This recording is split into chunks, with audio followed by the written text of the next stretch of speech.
ओम।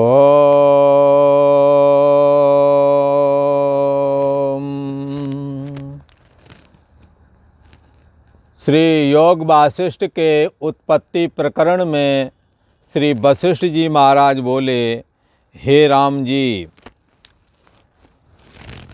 हमारे पिता ब्रह्मा जी को समझाते हुए या विचार करते हुए, परस्पर संवाद करते हुए दूसरे ब्रह्मांड से आए हुए सूर्य ने कहा कि हे भगवान, जिसको स्वरूप का प्रमाद होता है, जिसको स्वरूप का प्रमाद होता है कि स्वरूप क्या है। किसी ने पूछा घड़े का स्वरूप क्या है, तो किसी ने कहा गोल गोल कम्बु ग्रीवाकार जो ये आकार है ना, यही घड़ा है। तो ये घड़े का रूप और आकार सदा रहता नहीं, परंतु घड़े का सच्चे अर्थों में क्या अस्तित्व हो सकता है, तो कहेंगे मिट्टी। घड़े का स्वरूप क्या है? घड़े का स्वरूप तो अपना रूप तो मिट्टी है, पर कुम्हार ने उसे गोल कम्बु ग्रीवाकार के आकार का बना दिया। हमारा और आपका अपना स्वरूप क्या है और इस समय रूप क्या है? इस समय रूप 3.5 हाथ का शरीर। ये हमारा जो 5 भौतिक शरीर है, ये शरीर सोने जागने वाली चेतना के द्वारा सचेत हो रहा है, और ये बचपना जवानी बुढ़ापा करके 3 अवस्थाओं से ग्रसित रहा है। पूर्ण पाप का कर्तापन भी शरीर के माध्यम से मन को होता है। इसमें ये रूप और आकार यदि हम छोड़ दें, फिर इसके बाद जो चैतन्य सत्ता बचती है, जो ज्ञान मात्र बचता है, जो चेतन बचता है, सोच में हम वही मैं हूँ का मतलब सभी का स्वरूप वही है। वही मैं हूँ, वही मैं हूँ, जो है मन बुद्धि से न्यारा, शरीर आदि से न्यारा, जो है वही मैं हूँ, वही मैं हूँ। पुराने संत गाया करते थे। न कोई रूप है मेरा, न कोई रंग है मेरा, है रूप रंग से जो न्यारा, कुल गोत्र से जो न्यारा, जो मन बुद्धि से भी न्यारा, जो इनको भी जाने, वही मैं हूँ, वही मैं हूँ। यही सबका अपना निज स्वरूप है।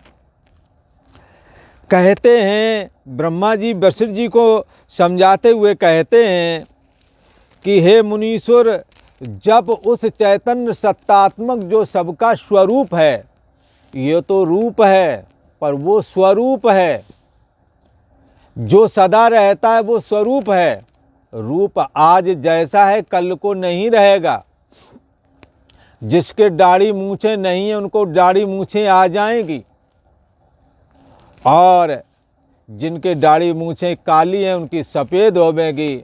सफ़ेद वाले का बाल झड़ जाएंगे, और एक दिन लैचल बिन मुहूर्त के डोली उठा ली जाएगी। और बाद में क्या स्थिति बनेगा? जब शरीर शांत हो जाता है तो वैराग्य के लिए कहा है महापुरुषों ने कि हाड़ जलें ज्यों लाकड़ी, केस जलें ज्यों घास, ये तन जलता देख के भयउ कबीर उदास। ये शरीर जो भी देख रहे हैं, इसकी समस्त चेष्टाओं के सहित नाम रूप और क्रिया के सहित जो ये आकार देखते हैं, ये रूप है। पर स्वरूप तो जो इन सब का भी आश्रय और प्रकाशक है, जिसको बुद्धि नहीं जानती, जो बुद्धि को जानता है, ऐसी जो चैतन्य सत्ता है वो है स्वरूप। उस स्वरूप का विस्मरण ही हमें देह और जगत हो करके दिख रहा है। जैसे सोने का विस्मरण हमें आभूषण हो करके दिखता है, ऐसे ही उस चैतन्य सत्ता को ना जान करके फिर जो अहम फुरता है वो किसी रूप, आकार और क्रिया के रूप में दिखता है।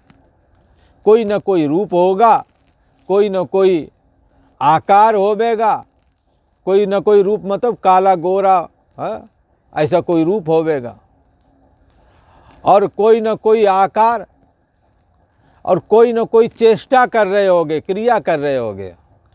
तो नाम रूप क्रिया ये रूप है, परंतु नाम रूप और क्रिया को भी जो जानता है सोच में हम वो मैं हूं।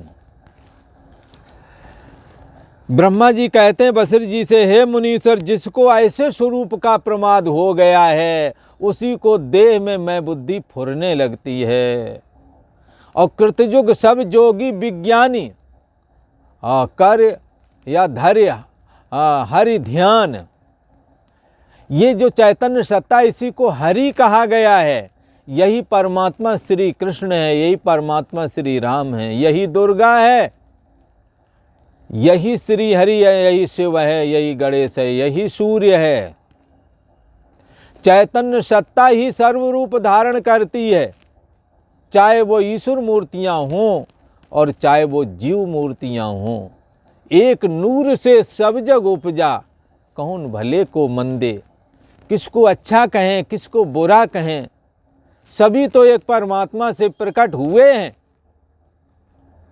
केवल शरीर, मन और इंद्रियों की चेष्टाएं, नाम रूप आकार अलग अलग है, परंतु नाम रूप आकार में अस्थि भांति और प्रिय करके वो चैतन्य सत्ता सब में अनुगत है, सब में अन्वय है, सब में समाया हुआ है।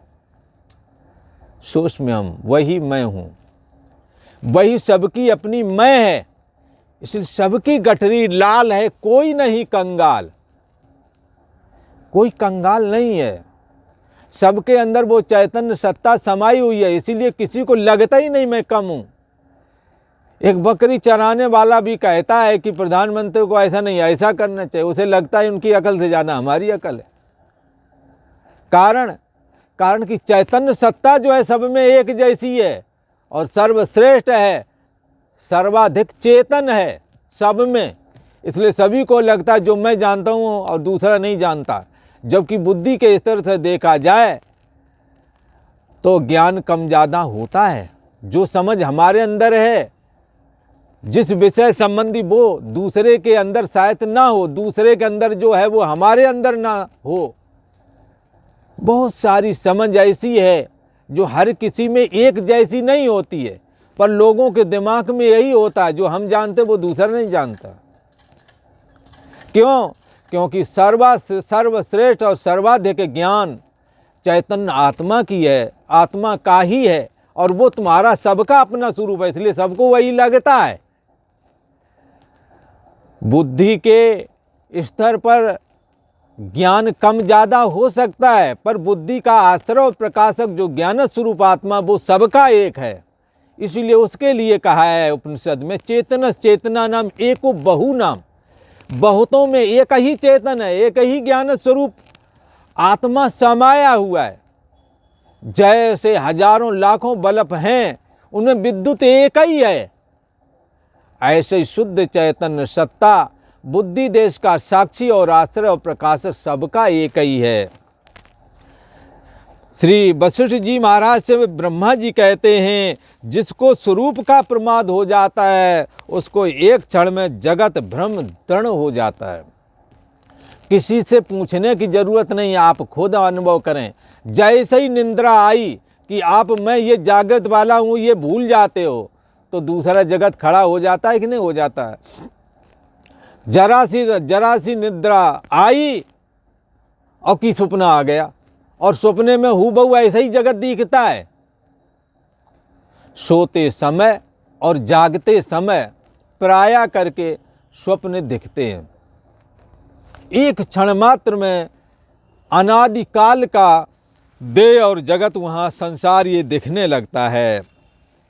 कैसे दिखने लगता है, जैसे उजेली रात्रि में देहात में एक जगह उजेली रात्रि थी, एक छोटा बच्चा 2-3 साल का पैदल पैदल चला जा रहा था। उसकी छाया, वो मिट्टी की दीवारें हुआ करती थी लिपी पुती, और चांदनी रात, वातावरण में कोई किसी तरह का प्रदूषण नहीं होता था, चंद्रमा साफ निकला हुआ था, बच्चा चला जा रहा, उसकी छाया दीवार पर पड़ रही थी। तब किसी ने कहा, देख वो तेरे पीछे चला आ रहा है, तेरे को पकड़ लेगा। अरे बड़ी तेजी से रोने लगा, मेरे को पकड़ लिया, मेरे को पकड़ लिया। तब उसकी माँ ने कहा, कहाँ पकड़ लिया, कहाँ है? घुमा दिया बच्चे को, छाया दिखना बंद हो गई। तो क्या है, जैसे बच्चे के अंदर क्षण भर में बेताल की भावना जाग जाती है कि हमारे पीछे बेताल है, कोई है, छाया को देख करके। तैसे ही प्रमाद से जब अपने स्वरूप का अज्ञान हो जाता है, तब क्या होता है, देह और जगत भाषित होने लगता है। हे मुनीश्वर, मन रूपी कुलाल है और वृत्ति रूपी मटका है। कुलाल का मतलब होता है कुम्हार लोग जो कुल्हड़ बनाया करते थे, अभी भी बनाते हैं। हे मुनीश्वर, मन रूपी कुलाल है, कुम्हार है, और वृत्ति रूपी माटी है। जैसे माटी से घड़ा बनता है, तो यहाँ जगत कैसे बना? जगत की वासना जगत के आकार की हो जाती है। मन में, देह में जीने की, कुछ करने की, धनपुत्र स्त्री आदि में रचे पचे के संस्कार, जैसे ही निद्रा आई कि स्वप्न आ गया, और ऐसा ही देश और दुनिया, देह और दुनिया दिखने लगती जैसी यहाँ है। पर ऐसा नहीं लगता है कि हम यहाँ अलग आ गए हैं, लगता है वही वाली है। इसलिए तेरी वासना ही, तेरी माया ही तुझको रिझाती, खेल रच रच के तुझको दिखाती, खेल नित खेलता ना अघाना, देह और जगत में ही हो गया दीवाना। सच्चिदानंद तू, नित्य निर्द्वंद तू, जीव माना, देह में ही हो गया दीवाना। देह को ही मैं मानने लगा, जो कि तेरा अपना निज स्वरूप नहीं था। ये देह और जगत कैसे बना? वासनात्मक देह और जगत में जीने की, खाने पीने की, स्त्री सुख, पुरुष सुख, मान प्रतिष्ठा आदि लेने की वृत्ति भरी पड़ी है अंदर, यही वासना का रूप ले लेती है। और जब इस जगत में पूर्ति नहीं होती तो सपना देखते हैं। तो जिनके विवाह नहीं होते वो लगता है हमारा विवाह हो गया, जिनके बच्चे नहीं उन्हें लगता है कि हमारे को बच्चे हो गए हैं। इस तरह से दिखने लगता है। जो इस जगत में पूर्ति नहीं है वो सपने में कई बार पूर्ति हुआ दिखता है। कई बार इस जगत का जो अभाव है वो अभाव की वृत्ति बनी हुई है। गरीब हैं, सपने में भी गरीब ही हैं, सतुआ खा रहे हैं हरी मिर्च लगा करके, क्या करें, गुजर है ही नहीं कुछ। सब्जी के लिए पहले दालें खूब हो जाती थीं, दालें तो हो जाती पर सब्जी नहीं मिला करती थी। अब तो सब्जी मिल जाती, दालें बड़ी महंगी हो गई। गरीब गुरबा के लिए कहते हैं दाल रोटी में गरीबी आकर के क्या करेगी। एक बार किसी से, एक कोई गांव के थे, गरीबत के मारे एक ज्योतिषी आया, उसने भी कह गया सावधान रहो, तुम्हारे ऊपर गरीबी आने वाली है, तुम्हारी रेखा बताती है। तब उसने कहा गरीबी थी कह देना, अपने लड़का बच्चा भाई बंधु सबको लेकर के आवे, अकेली ना आवे, हमारे यहाँ सबको लेकर के आवे। बोले क्यों? बोले कि दाल रोटी खाता हूँ, इससे ज़्यादा और गरीबी कहाँ आएगी। उस समय का गरीब बोलता था। आज के समय दाल बड़ा महंगी है और सब्जियां थोड़ी सस्ती मिल जाती हैं। खैर, मन रूपी वृत्ति है, मन में संसार भरा पड़ा है, और वो संसार ज्यों ही साक्षी आत्मा के सम्मुख जाता है कि जगदाकार हो जाता है। हे मुनीश्वर, मन रूपी कुमार है और वृत्ति रूपी मिट्टी है। उस मन से वृत्ति क्षण क्षण में अनेक आकार धारण करती है। ये जो मन रूपी वृत्ति है ना, ये मन रूपी माटी है ही है, और वृत्ति बदलती जाती है। जैसे माटी को कुल्हड़ बना लिया, सुराही बना दिया, दिबिलिया बना दिया, ऐसे बनाते चले जाते हैं ये कुम्हार लोग चाक पे चढ़ा करके। और साक्षी आत्मा की समीपता पा करके मेरा घर बार है, मेरा परिवार है, ऐसा तरह तरह की वासनाएं भरे पड़े, और थोड़ी ही देर में सोए तो दूसरा सपने जैसा दिखने लगता है। ऐसा ही जगत सपने में दिखने लगता है। तो वो क्या है, किसने बनाया है? तुम्हारे मन ने बनाया। तेरी वासना ही तुझको रिझाती, बार बार वासना मन बना देता है वो। अभी तो चलो पढ़ लेंगे, बाद में जॉब लग जाएगी, खुश सुखी हो जाऊंगा, जॉब लग गया, मकान बना लें, विवाह हो जाए, कभी इसकी पूर्ति नहीं होती। मन रूपी वृत्ति वासना बढ़ती जाती है। साक्षी आत्मा की सत्ता पा करके तद तद करके उसको भाषित होता चला जाता है। तो कहते हैं कि ये मन रूपी वृत्ति, मन ये वृत्ति रूप धारण करके क्षण में अनेक प्रकार के रूप धारण कर लेता है। जैसे उसी प्रकार से निश्चय के अनुसार वृत्ति अनेक आकारों को पाती है, और उस अनेक आकारों, जैसा निश्चय करोगे वैसा ही आकार बन जाएगा। स्वप्न में इसका प्रत्यक्ष उदाहरण है। और इस जन्म में जैसी वासना तुम्हारे अंदर है, नहीं पूर्ति हो पा रही, तुम्हारी कामना, मर जाओगे, अगला जन्म मिलेगा, वही देश काल फिर मिलेगा। अच्छे कर्म करोगे तो मनुष्य बन जाओगे, नहीं तो जानवर बन जाओगे। जानवर बन जाओगे तो वहाँ भी धनपुत्र स्त्री आदि तुम्हें मिल जाएंगे, भला वहाँ लड़का बच्चा बेटा बेटी सब मिलेंगे। जानवरों में भी ये होता है। इसलिए आहार निद्रा भय मैथुनम चा, ये चीज़ मनुष्यों और जानवरों में एक ही जैसी है। जिसके लिए परेशान ज़्यादा मत होइए, वहाँ भी मिलेगा। इस जन्म में तो भगवत भक्ति कर लो, अच्छा रहेगा। तो कहते हैं कि निश्चय के अनुसार वृत्ति अनेक आकारों को प्राप्त कर लेती है। जैसे सूर्य में उल्लू चमगादड़ आदि अपनी भावना के अनुसार अंधेरा देखते हैं, और सूर्य में अंधेरा आज तक हुआ नहीं, ऐसे ही अज्ञानता की वजह से उस चैतन्य सत्ता में नाना प्रकार का देह और जगत ये जीवात्मा देखता है। और आज इतना ही।